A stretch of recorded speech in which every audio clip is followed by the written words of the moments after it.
Welcome to the Deep Dive. We take your sources, unpack them, and pull out those key nuggets of knowledge for you.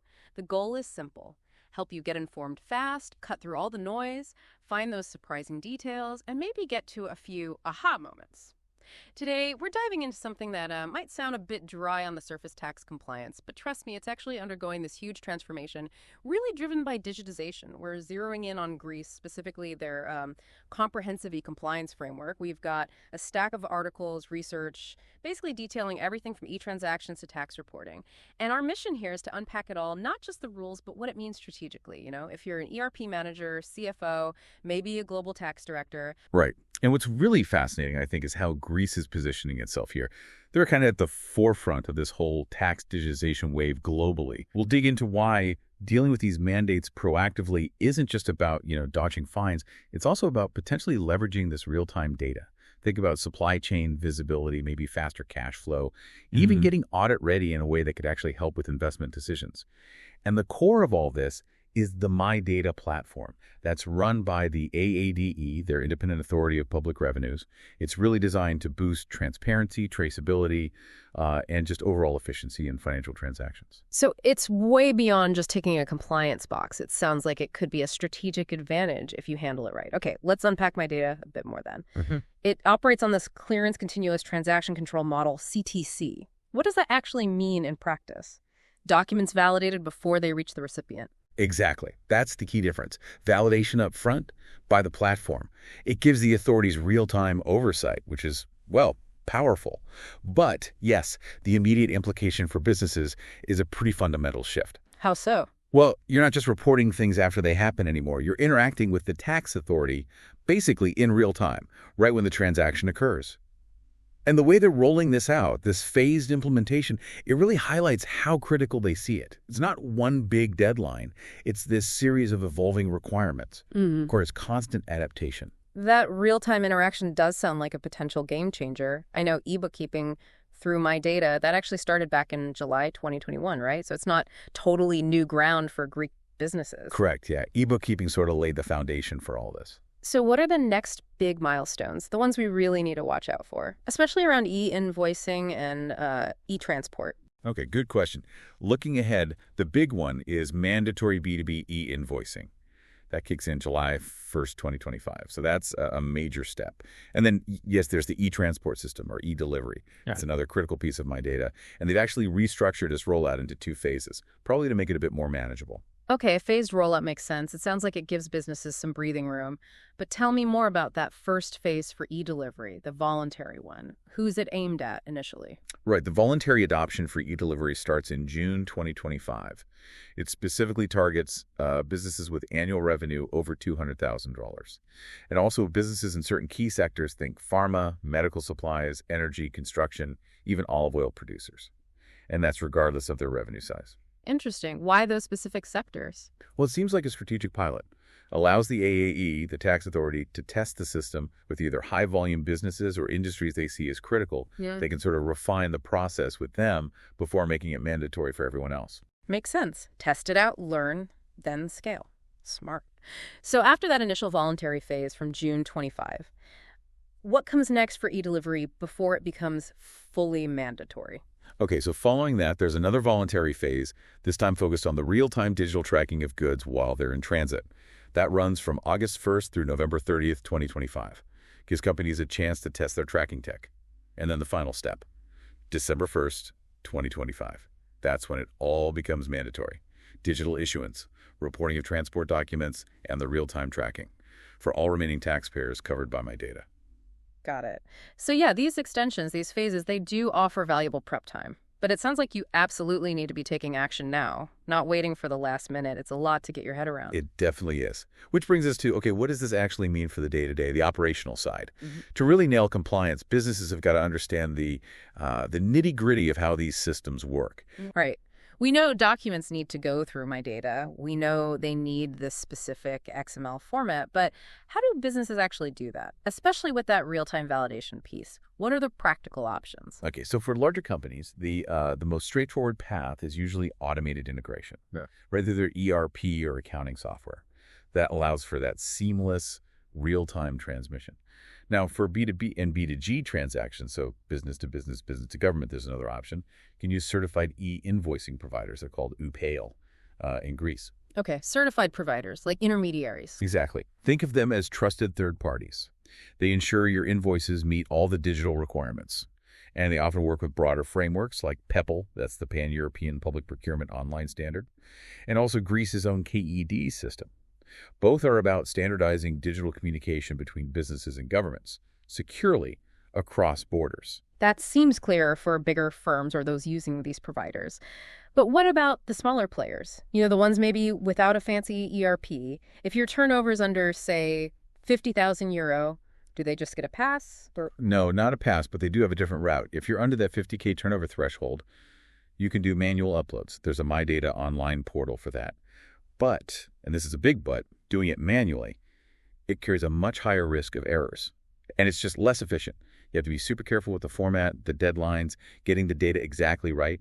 It works, but it's probably not ideal if you have many transactions. Yeah, sounds like it could easily lead to mistakes. Like a last resort, maybe. Yeah. Okay, you mentioned B2B and B2G have specific requirements. Can you break down those differences? How does the process vary? Absolutely. Yeah, the specifics for B2B versus B2G really show why you need tailored approaches. For standard B2B invoicing, the process is create the invoice in XML, set it to My Data. My Data validates it in real time. And if it's okay, it doesn't just approve it, it assigns a unique MR code. MR code, what's that exactly? Think of it like a digital stamp or unique identifier for that specific validated transaction.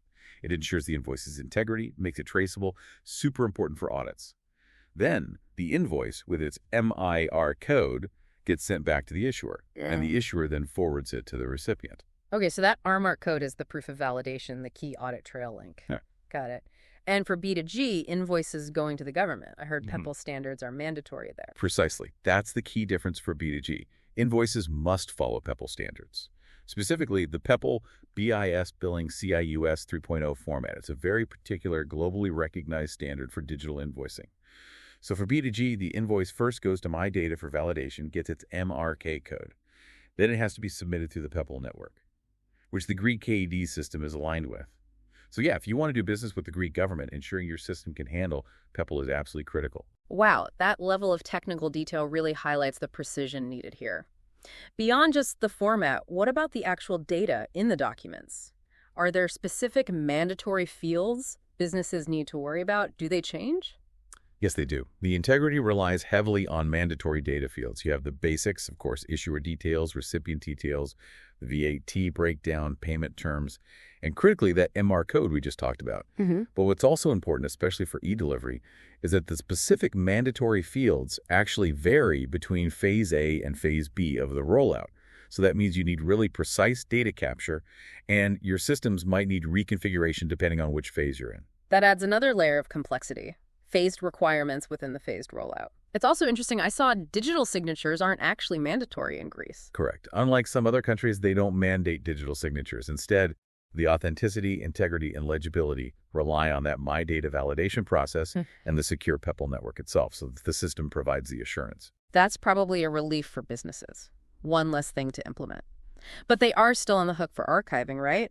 For how long? Yes, absolutely. Businesses still need to archive their documents for 5 years. My Data doesn't store the full records long term, so that responsibility stays with the company. Okay. So stepping back and looking at the big picture, navigating all this complexity sounds like a huge challenge. I imagine it could easily derail efforts or lead to unexpected costs for finance and IT teams. Oh, definitely. We see several common challenges cropping up. Like what are the main sticking points businesses are running into? Well, one big one is just data complexity. Organizations often really struggle to pull together diverse data types from all their different systems, ERP, billing, whatever, and then get it all formatted correctly for these strict e-compliance standards, like that specific XML. It's harder than it sounds.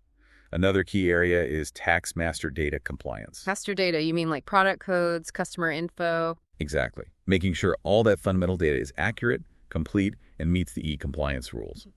If your master data is wrong, your transactions will likely fail validation on My Data, which leads to penalties and holds up reporting. And I guess the rules themselves aren't exactly set in stone either. That's the other major headache. The dynamic nature of tax regulations, it's a constant hurdle. You have to stay right on top of changes like we saw with the e-transport system being postponed and restructured. It demands constant vigilance, a proactive approach. You can't just set it and forget it. And then finally, validation and error handling. This remains a huge concern. Getting the data submitted error-free the first time is critical to avoid those validation failures and, of course, the fines. Right. It sounds like just assuming you're compliant isn't going to cut it. The potential for things to go wrong seems pretty high. Which brings us to the consequences. If businesses don't get this right, what are they actually facing? The penalties must be significant. They are substantial, yes. Greece is clearly serious about enforcement. Compliance is pretty much non-negotiable. For e-delivery, for example, it's a €100 fine for each unreported document. Now, that's capped at €500 per day and €20,000 per year, but still, it adds up fast. Wow, 100 rows per document. Okay. What about e-bookkeeping and e-invoicing? For e-bookkeeping violations, it's €250 for simpler accounting errors, $500 if it's a double entry system violation, again per violation. And for e-invoicing noncompliance, you're looking at a fine equal to 10% of the net value of each unreported invoice. That's also capped at €250 per day. 10% of invoice value. That could be huge. And I recall seeing something about penalties escalating. It's not just the initial fine. Correct. It doesn't stop there. If you transmit late, you can face an additional fine, often 50% of the original penalty.